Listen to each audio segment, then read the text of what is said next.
Hello, everyone, and welcome to this webinar. This is going to be an interview, and I'm Francis Seeley from GlobalNet 21 and Enfield Voices. And we are interviewing in this particular webinar Mark Quinn, who is a local person, and Mark has written a book.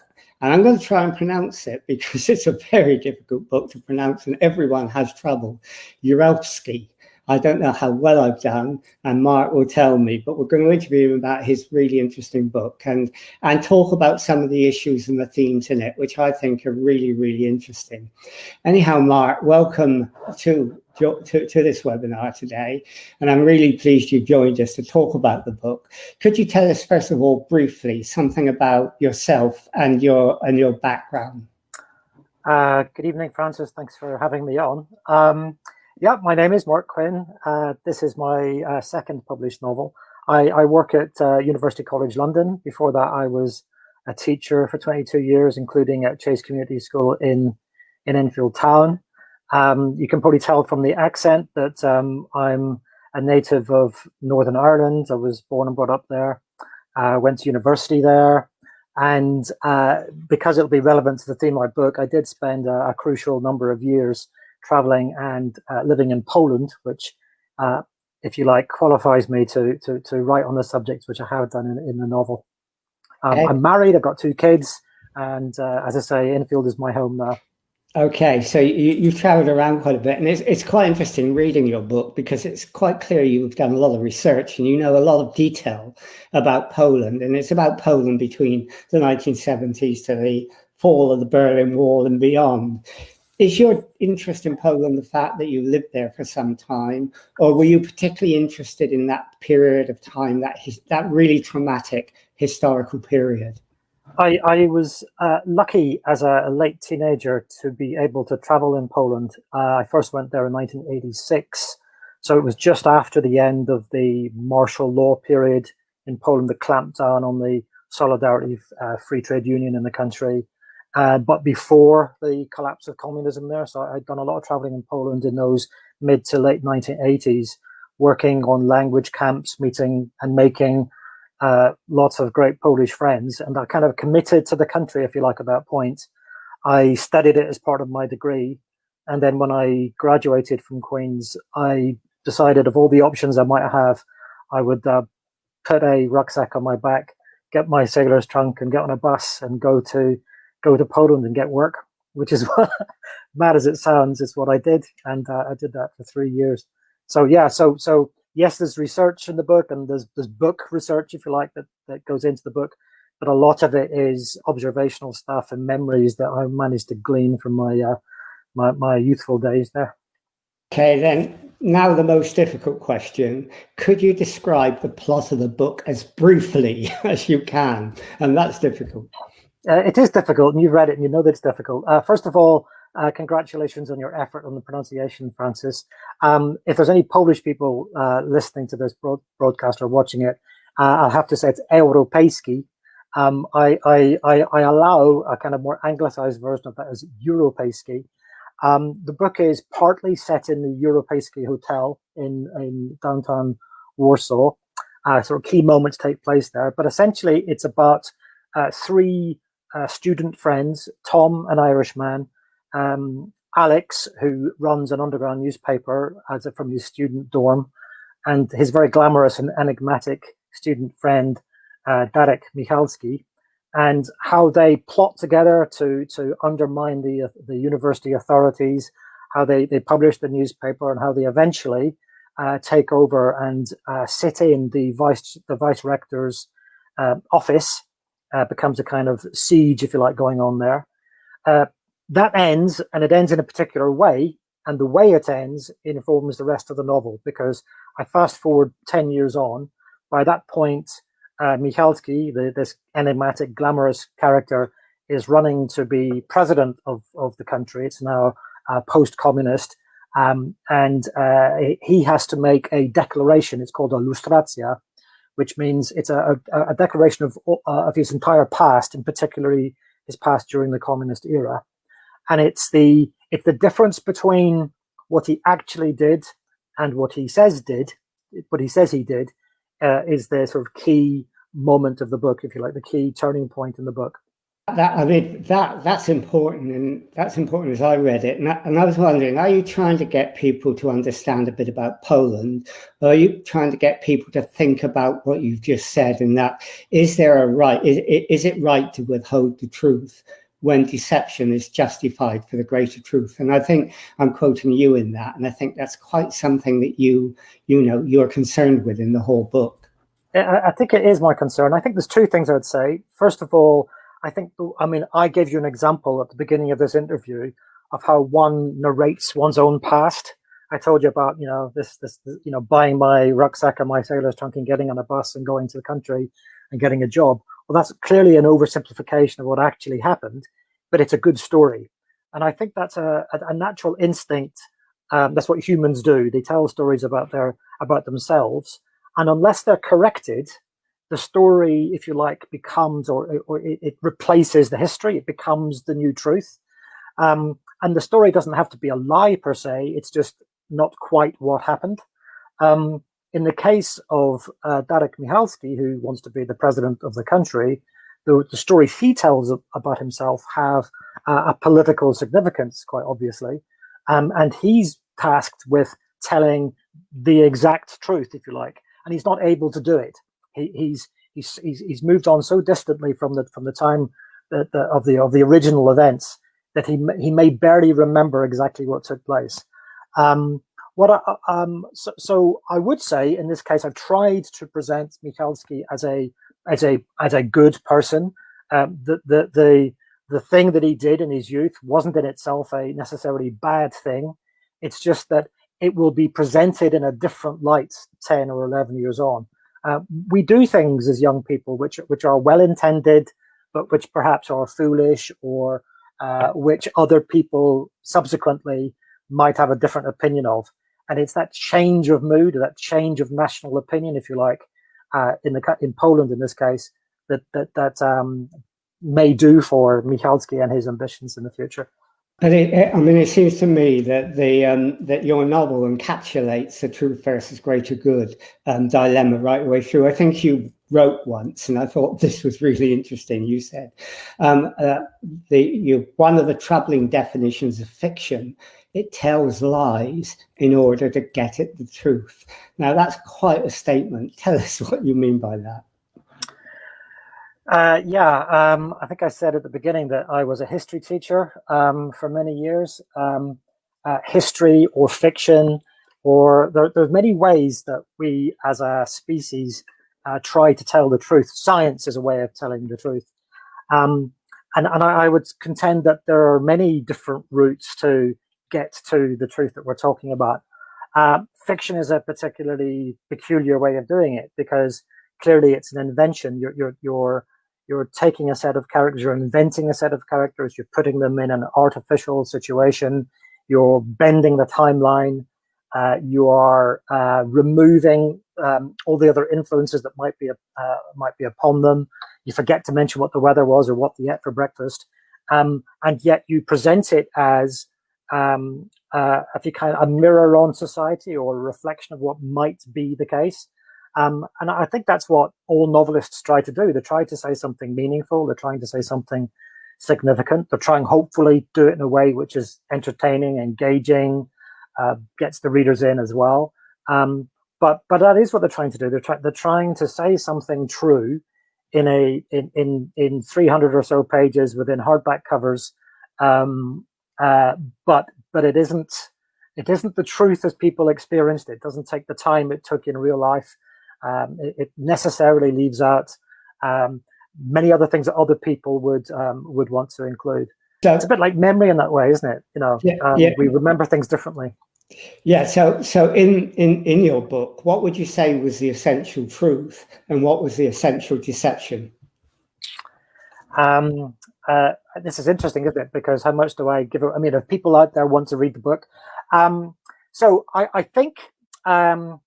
The essential truth. Do you want me to describe the moment at the end of the siege in the rector's office? Is that what you're getting? I'd be careful you don't describe the end, because you spoil it for people who want to read it. Yes, so give them a little temptation. Okay, it hinges on how the secret police break the occupation of the vice rector's office. So there's a bunch of students in there, including Michalski, my Irish man Tom, their friend Alex, and a bunch of others, and they've sort of barricaded themselves in. Over the space of 3 days, and there's communications between the authorities and Michalski, the leader of the student strike, negotiations take place, and suddenly in the middle of the night, the security forces rush in and they break up the occupation, and they take away Michalski. He's sent into exile. All the students are in disgrace. Tom has to leave the country, and an announcement is made that the strike is over, the occupation is over, and the student strike is over. That's the event as we're first described it.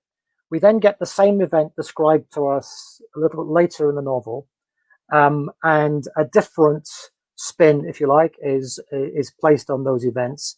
One in which it appears clear that that Michalski knew that the strike was about to end. If you like, he had forewarning that things were going to happen, and it's the danger that presents a danger to him, because he is attempting to be the president of the country. It's the year 2000. He's up against a former communist. He needs to present himself as always a person who fought against communism, even as a student, as a young man. And yet this suggestion that he may have colluded at some level is dangerous to him. And this is true just generally of anybody entering public life in Poland at that period of its post-communist history. They had to avoid any suggestion of collusion with the communist authorities, because that would necessarily disqualify them from public office. And so he's trying to avoid this suggestion that he had in some way collaborated or cooperated with the party, with the authorities. I mean, Michalski is a critical character in your whole novel, and he's a charismatic character that everyone seems to follow. But he is duplicitous. I can't even say the word duplicity. He's a person who not only shows duplicity by saying that the occupation is going to end because it should end for one sort of reasons, but he's on the phone to Polish authorities and maybe Solidarity and not telling people they've done it. And he's also shows duplicity in the fact that, and we'll talk about the character Gozia in a moment, he's the father of the child of Gozia, and he doesn't tell anyone. He denies it. It's a real problem. So are you trying to really look at the fact that sometimes to get on in life, you have to not tell the truth? Or are you looking at the duplicity of politicians that we often see only too often? It's interesting. I think that's your reading of the novel is perfectly acceptable and you're entitled to it. And it's definitely an interpretation which is available in the book. I think other interpretations are also available. I think personally, I'm probably less harsh on the character of Michalski in my own reading of him than you might be. I think it's not necessarily either of the two options you gave me. I think what I've tried. I mean, an earlier, before the end of the book, we realized that Michalski has already made a clean breast of everything that he did to the character Tom. This is why Tom knows everything before the novel ends. He knows everything. He's the only character who does know everything. And Michalski isn't really hiding things until the point at which he tries to become president of the country. And then he realizes he has to present a version of himself which isn't the version of events which actually took place. Now, this might be, you might interpret that as, god awful politicians would lie just to gain office. That's one available option for the reader, I guess. Another way of looking at it is that this is an election between Michalski, who may want the right things. And another character, which we haven't mentioned, a guy called Jacek Mazur, who owns a kind of a gutter newspaper. It used to be a spokesperson for the Communist Party in the 1980s, is reviled by all right-thinking people, and yet is the main challenger with Michalski for the presidency. So there might be a way of thinking about this, Francis, which is there are two versions here there are two options here, and one of them is clearly better than the other, but the one who's better hasn't told the truth. And in those circumstances, are we right to be on the side of Michalski? But there, in the book, it's sort of rifled with duplicity in a way. I mean, the character Gozia we talked about, and you mentioned Tom. Tom and Gozia form a relationship, or we think they form a relationship. But the child that Gozia has is Michalski's, it's not Tom's, and he finds that out. Well, he always suspected that, but he found that out definitely at the end. But Gozia was also, showed her duplicity because she was a spy. She showed she was one of the students. She worked with them and was in the protests, but she was spying. And in a way, again, your novel was rifled with the spying networks that existed in Poland, because you have to have some sympathy with Gozia because she was blackmailed into spying. And I get the feeling in the book you're trying to show how difficult it is to have an honest and authentic life in a country like Poland under communist rule. And individuals have to make all sorts of compromises. Is that fair? Yes, absolutely. Absolutely fair. I think a friend of mine Polish friend of mine who read the book for me said that all my characters lie. It's not quite true. I think I found one who didn't, but it is true. It's that there's something compromising all of the central characters in the book, and I think you are right.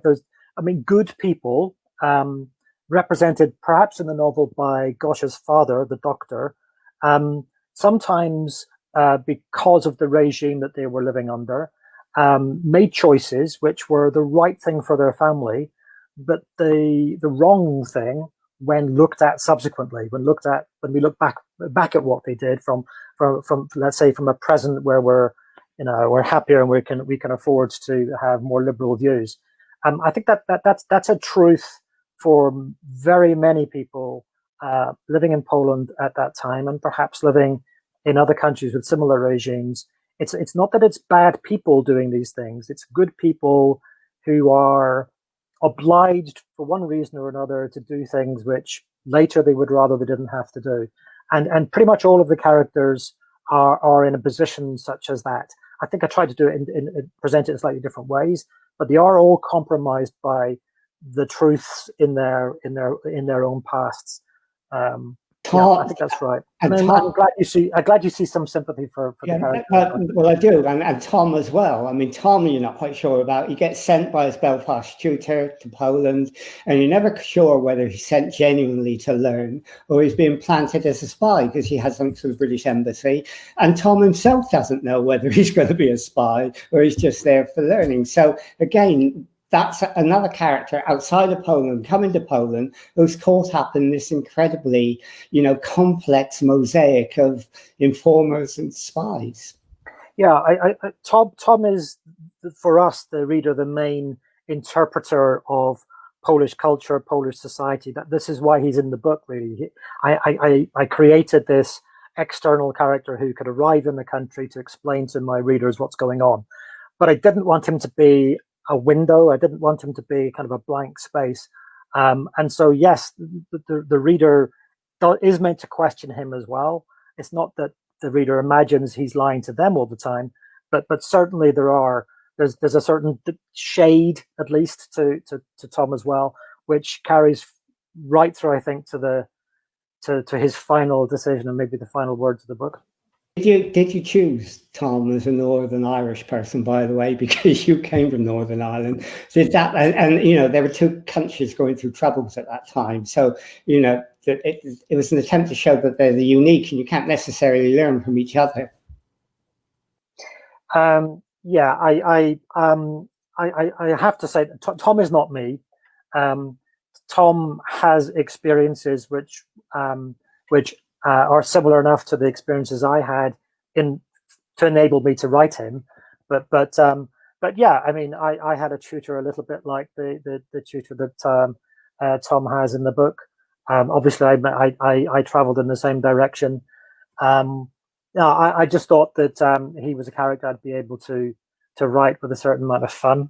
I know the world he's from, and I know the world he moved into. Yeah, I mean, someone else has said they've got some admiration or sympathy with Gozia and the problems she went through, and I had that as well. But there are some interesting tensions and comparisons and conflicts that you address in the book as well. I mean, one thing that I found very interesting is Alex Zaleski. He said at one point, Poland is, a country that's been trampled on by everyone in its history. It's been cut up and divided. So the concept of Poland is not territorial. It's an idea in the head. Poland is an idea first and foremost. Did you get that feeling when you lived in Poland? Yeah, I think you do. I think you find quite quickly that when I was living in Poland, I was living mostly in Gdańsk, which is a beautiful city in the north of the country. And very quickly you realize that almost no one who lives there has a family going back more than 2 generations who are from there. That they're all from somewhere else, and mostly from the what was the east of the country and what is now mainly in the Ukraine. So it's a country which is, built on sand, if you like, and yet has an exceptionally strong sense of itself. And certainly in the time I was traveling there when I was a young man, people exceptionally passionate and knowledgeable of their culture, of their history, of their music, of their art, and so if you like, no sense of an identity crisis, but certainly a sense of temporariness, of being surrounded by other countries that have at one point or another sought to take them over. So definitely a kind of fragility about it on a temporal basis, and yet at the same time, shot through with this sort of iron sense of who they are and their identity and what their place is. It's a very interesting paradox. Yeah, I got the sense that, Poland was always trying to show its identity. I remember back in 1964, I went on an NUS trip to Russia, and we were down in the Black Sea in an international camp, and lots of people there, and a big contingent of Polish people. And at the end, we had to put a concert on, and an English group, 4 of us got up on the stage and did a Beatles number, She Loves You, yeah. And the Russians were looking a bit, this is a bit decadent capitalism, but the Polish girls were up jumping and screaming, and they were, and you've got this feeling that they had a cultural identity which was in conflict with this puritanical communist overview. Did you get that feeling as well? Yeah, I mean, Stalin got there first, didn't he? He said that trying to fit communism onto Poland was like trying to put a saddle on a cow. I absolutely. I mean, I think I never, to be honestly, I never really got that sense when I met lots and lots of young people, hundreds of young people in the way I was able to visit the country. And I only ever got a sense of openness, of warmth, of desire to talk to me. I didn't get very much of that looking over the shoulder or wondering who was listening in. There were a few moments when that was the case, and where small incidents where you suddenly remembered what kind of country you were in, but definitely, I mean, this is why I fell in love with the country. I think their people are obstreperous, they're difficult, they are hard to get to know, but when you do get to know them, I mean, I think I've got a character who says this in the novel, you have a friend for life when you manage to make one. That is true that they're a bit dismissive of our use of the word friend. They a friend in Poland is definitely something harder than what we make over here. But you also show some of the tensions as well. I mean, Poland is a country with 2 really strong organizational and cultural structures at that time, the Communist Party superimposed on the Roman Catholic Church. And you showed that in a way, didn't you? That the church was so embedded in Polish society that it shows that a political revolution cannot emasculate a deep embedded culture. Yeah, I think I deal with this slightly less in the book than I might have done. I think it's obviously something which is well known about the country. I suppose it's Catholicism.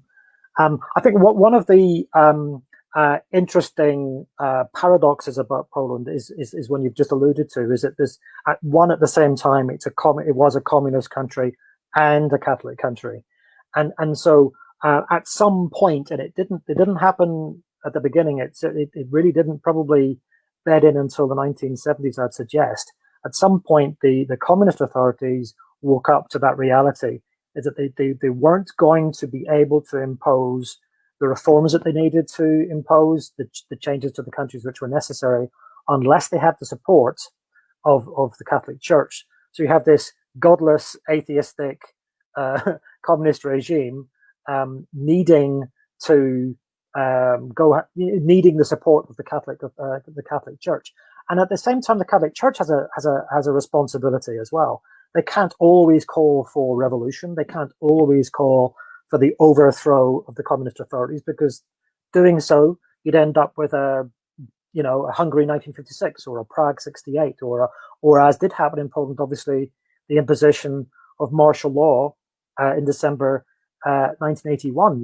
This is an invasion of a country by its own army. And the church had a responsibility to prevent that happening, and not always call for reform to happen, or for democratic change to happen as rapidly as maybe some others would have wanted to. So there's this dance, if you like, goes on between the communist authorities on the one hand and the Catholic authorities on the other hand. And then, of course, coming through the middle, you then have this mass movement of solidarity. He also was a movement to some extent that didn't want things to go as fast as the students did, and you showed that tension. I remember making a program in the late 1970s with tapes that were smuggled out of Gdansk, some of the workers there, and they were beginning to really get organized and worrying how they could do it. But then when you read your novel, you see them being both a radical and a conservative force, whereas the students wanted liberation, free thought, and Solidarity really wanted to have their power and in a conservative way in many respects. And I think you showed that, didn't you? Or did you want to show that conflict? I had a choice to make. Obviously, I was going to write a book about Poland, and it was going to be a kind of political intrigue, and it was going to delve into history, and it was going to be set in the 1980s. But there were a lot of years within the 1980s that I could have set the book. I mean, more obviously, I could have set it at the point leading up to and maybe during the military law, the martial law, that some of your viewers and listeners will remember from the early 1980s. Instead, I decided to make that the recent history, the recent past. It looms large in the imagination and in the consciousness of all of the Polish characters in the book, and it's an object lesson, if you like. Yes, we want change. Yes, we would rather have these academic and intellectual and freedoms and everything else which would come from a more open society. But we have to do it in such a way as we don't bring down upon ourselves that thing, martial law, which we recently experienced. And martial law was a devastation to the worker community, the intellectual community, the religious community, of Poland in the early 1980s, and so that's always lurking in the background, isn't it? That I dramatize that just through one slightly minor character. He's the brother of Alex, who we learn was imprisoned during martial law, was arrested and imprisoned, and was clearly beaten up, and he won't talk about it, and so his there's a whole other B plot going on around that, but I wanted that to be clear that that the pace of change that the students want isn't the same thing as the main Solidarity authorities. And as you rightly pointed out, Francis, is that at some point they became a kind of brake on the on the changes which would take place. And certainly 1989, when the communist authorities did resign en masse and say, we can't run the country anymore, over to you, Lech Wałęsa, it came as a massive surprise to the Solidarity authorities. And I remember I was there in the country at the time. And I remember my friends saying to me, very, very worried that Solidarity in the person of Lech Wałęsa would make some terrible mistake, and appoint somebody as prime minister that was going to foul everything up for them. Incidentally, someone just said, back in my day, Mark, I wish I had a history teacher like you. So that's something nice to say. The other overriding tension in your book, which, hangs over it, is the relationship between Poland and Russia, or the Soviet Union, yeah? And it's a relationship not with the Stalinist Soviet Union, but Gorbachev, where the Soviet Union is going to break down and the whole of the Eastern Empire is going to disintegrate. And you make a strong point right through your book about history being about shifting balances. And that you really need to study in history these shifting balances that take place. Am I misreading that? Is that something you were trying to do? It is something I was trying to do. It was quite a risky thing for me to attempt in the book, which was essentially about Poland, but to shine a light on some of the things which were going on in the Soviet Union at that time. And of course, because my book has essentially two time phases, and the second one is the eve of the millennium, 1999 into 2000, on the day that Boris Yeltsin announces he is going to step down as president of Russia, and he's going to be succeeded by his prime minister, Vladimir Putin, who of course is now, is still around 20 years later. And that's my Polish characters interact with that piece of news as well. Is that on the face of it, Poland in 2000 is in a much happier position. It's got a neighbor that no longer wants to invade it, and obviously hasn't invaded it or attacked it since then. But they've got this murky character of Putin to worry about. 10 years before that, and in the sort of the meat of the book, and the students are holed up in the vice rector's office, there's another business going on, and there's the character of Dmitry Yazov, who was a defense minister in Gorbachev's government, who seems to be finagling with his Polish counterpart to if you like, to suggest that the Gorbachev might be minded to send his Baltic fleet into Poland, or his Red Army across the plains of Poland again. So there was a tense moment of, we know this, we know it from hindsight, that Gorbachev, although he was in charge, didn't have complete authority. His perestroika, his glasnost was deeply unpopular within the Communist Party in the Soviet Union at the time. He had people who were intent on bringing him down. In August 1991, they very nearly did.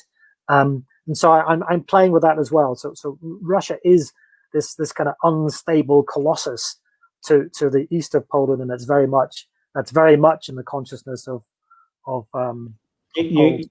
You made clear that relationship between the defense minister in Moscow and the interior minister in Poland, and the defense minister in Moscow really wanted to topple Gorbachev, and the interior minister in Poland wanted a strong, regime there. And that's really interesting. You once said about when you wrote this novel, and I'll read it, you said it's about trust when it is tested, and about the kinds of love that endure, or rather, that's what I wanted it to be about. That's how I was. That's how I wanted the thoughts in my head to take shape. Personally, I think you've made them take shape really, really well in an incredible novel. Are you satisfied you did that now that you've read that book, you've written that book some months on? Yes, I think so. I think I'm proud of the book that I achieved. I think now that I've had people read it for me and tell me that they liked it, I kind of feel a sense of relief, because you never quite know. It's like a comedian writing a joke and doesn't know it's funny until they've told it. But yeah, love is a big theme in the book. It's a love story as well as a political intrigue. There's a love affair going on between Tom and the country of Poland. There is my love affair going on between myself and the country of Poland. I absolutely wanted that to come across in the book. There's a whole. I think one of the strong themes in the book is friendship strong enough? Tom, regularly questions the strength of his friendship. Is he being a good enough friend, particularly to Alex? Alex, who's the kind of mouthpiece, as a student, the mouthpiece for his charismatic friend leader Michalski, never quite feels he lives up to what he owes to Michalski. I think there's I think that's one of the truths about love, isn't it? Is that you you feel it, you're in it, but you never quite know you're giving enough of it. And so I think several of the characters kind of grapple with that existential problem as well. But yeah, I think it's fair to call this a love story as well as a political intrigue.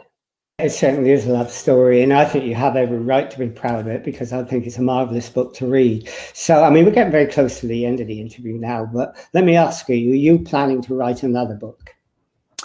I am. It is actually, I have this one for anybody who remembers my first novel. That will be nobody watching the program. I'm currently writing a book set in Northern Ireland. It's about another. Yes, it's about people, older people now, grappling with an event that took place in their youth. As it's in Northern Ireland, you can assume that this is a history set in the Troubles of Northern Ireland and what happens to those people having to live with that truth as they become old men and old women. I think everyone will look forward to that book, and I certainly will, and will read it. So if anybody wanted to find out more about your book or about you, how do they make contact? Okay, so as you know, I have a website for my writing called quinnwrites1968.wordpress.com. I think, Francis, you might share that towards the end. I'm on Twitter at Mark Quinn 1968, and I'd be great if people could contact me either as they watch this live stream, or perhaps as they watch the subsequent YouTube that's going to be made for it. If they want to make a comment towards me, including comments which might be critical, if they've read the book and they've got queries about, they might think I haven't quite conveyed the truth as I try to. Maybe I've fallen short of that bar as well. But be very, very, very happy to engage with anybody who might want to. If anybody does want to do that, please do so, because it is really an interesting book to read, both from a fictional point of view and a historical point of view as well. It teaches you a lot about people, about the complex relationships, about the conflict between duty and commitment and personal power. It's got everything in it, and so I would certainly recommend that book very highly. Anyhow, Mark, thank you for joining us. I think it's been really interesting. You've told us a great deal about Poland, about the book, about your own ideas, and I think it's sort of compelling listening to that. So thank you for joining us, and we appreciate you being here this evening. So we'll end this interview now.